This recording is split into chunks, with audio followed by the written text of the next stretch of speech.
ಬೆಳಗಾವಿಯ ಸುವರ್ಣಸೌಧದಲ್ಲಿ ನಡೆಯುತ್ತಿರುವ ಚಳಿಗಾಲದ ಅಧಿವೇಶನದಲ್ಲಿ ಮಾದಿಗರಿಗೆ ಒಳ ಮೀಸಲಾತಿ ನೀಡುವಂತೆ ರಾಜ್ಯದ ಎಲ್ಲ ಶಾಸಕರಿಗೆ ಮಾದಿಗರಿಗೆ ಒಳ ಮೀಸಲಾತಿ ನೀಡುವಂತೆ ತಮಟೆ ಚಳವಳಿ ಮಾಡುವ ಮೂಲಕ ಒತ್ತಾಯಿಸಬೇಕೆಂದು ಕರೆ ನೀಡಿದ ಬೆನ್ನಲ್ಲೇ ಗೋಕಾಕ್ನಲ್ಲಿ ಸ್ಥಳೀಯ ಶಾಸಕರಾದ ರಮೇಶ್ ಜಾರಕಿಹೊಳಿ, ಅರಭಾವಿ ಕ್ಷೇತ್ರದ ಶಾಸಕರಾದ ಬಾಲಚಂದ್ರ ಜಾರಕಿಹೊಳಿ ಹಾಗೂ ಯಮಕನಮರಡಿ ಮತಕ್ಷೇತ್ರದ ಶಾಸಕರು ಮತ್ತು ಸಚಿವರು ಹಾಗೂ ಜಿಲ್ಲಾ ಉಸ್ತುವಾರಿ ಸಚಿವರ ಗೃಹ ಕಚೇರಿಗಳಿಗೆ ಗೋಕಾಕ್ ಮಾದಿಗರ ಒಳ ಮೀಸಲಾತಿ ಒಕ್ಕೂಟ ಮತ್ತು ವಿವಿಧ ದಲಿತ ಸಂಘಟನೆಗಳು ಸೇರಿ ಶಾಸಕರುಗಳ ಗೃಹ ಕಚೇರಿಯವರಿಗೆ ತಮಟೆ ಬಾರಿಸುತ್ತಾ ತೆರಳಿ ಶಾಸಕರ ಆಪ್ತ ಸಹಾಯಕರಿಗೆ ಮನವಿ ಅರ್ಪಿಸಿದ್ರು.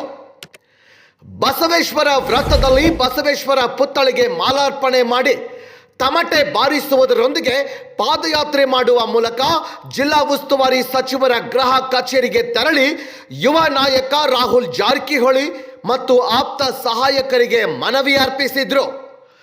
30 ವರ್ಷಗಳಿಂದಲೂ ಮಾದಿಗರಿಗೆ ಒಳ ಮೀಸಲಾತಿ ನೀಡುವ ಹೋರಾಟದ ಪ್ರತಿಫಲದಿಂದ ಉಚ್ಚ ನ್ಯಾಯಾಲಯ ಆದೇಶ ನೀಡಿದ್ರೂ ಕೂಡ ಈಗಿನ ಕಾಂಗ್ರೆಸ್ ಸರ್ಕಾರ ಮಾದಿಗರಿಗೆ ಒಳ ಮೀಸಲಾತಿ ನೀಡುವಲ್ಲಿ ಮೀನಾಮೇಷ ಎನಿಸುತ್ತಲಿದೆ. ರಾಜ್ಯದಲ್ಲಿ ಹಿಂದುಳಿದ ನಾಯಕರಲ್ಲೇ ಸಚಿವರಾದ ಸತೀಶ್ ಜಾರಕಿಹೊಳಿಯವರು ಪ್ರಾಬಲ್ಯ ಹೊಂದಿದವರಾಗಿದ್ದಾರೆ. ಮಾದಿಗರ ಪರವಾಗಿ ಅವರು ಬೆಳಗಾವಿಯಲ್ಲಿ ನಡೆಯುತ್ತಿರುವ ಅಧಿವೇಶನದಲ್ಲಿ ನಮ್ಮ ಪರವಾಗಿ ಸದನದಲ್ಲಿ ಧ್ವನಿ ಎತ್ತಿ ಒಳ ಮೀಸಲಾತಿ ಜಾರಿ ಮಾಡುವಂತೆ ಒತ್ತಾಯಿಸಬೇಕೆಂದು ಮನವಿ ನೀಡುವುದರ ಮೂಲಕ ವಿನಂತಿ ಮಾಡಿಕೊಂಡರು.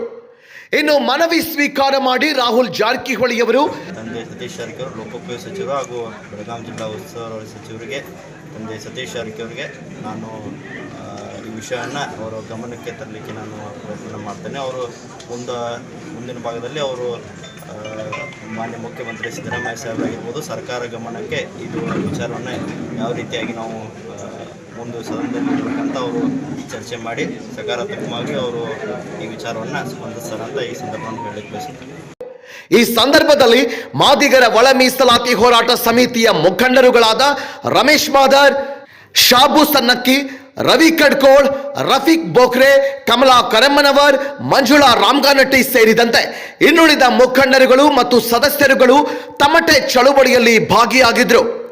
ಇನ್ನು ಯಾವುದೇ ಅಹಿತಕರ ಘಟನೆಗಳು ನಡೆಯದಂತೆ ನಗರ ಮತ್ತು ಗ್ರಾಮೀಣ PSIಗಳು ಪೊಲೀಸ್ ಸಿಬ್ಬಂದಿಗಳು ಎಚ್ಚರಿಕೆ ವಹಿಸಿದ್ರು. ಸುಮಾರು ವರ್ಷದ ಹೋರಾಟಗಳ ಪ್ರತಿಫಲವಾಗಿ ಸುಪ್ರೀಂ ಕೋರ್ಟ್ ನಿರ್ದೇಶನದ ಮೇರೆಗೆ ಒಳ ಮೀಸಲಾತಿ ಜಾರಿ ಆಗಬೇಕಾಗಿತ್ತು. ಈಗ ಕರ್ನಾಟಕ ಸರ್ಕಾರದಲ್ಲಿ ಕಾಂಗ್ರೆಸ್ ಸರ್ಕಾರ ಇರೋದ್ರಿಂದ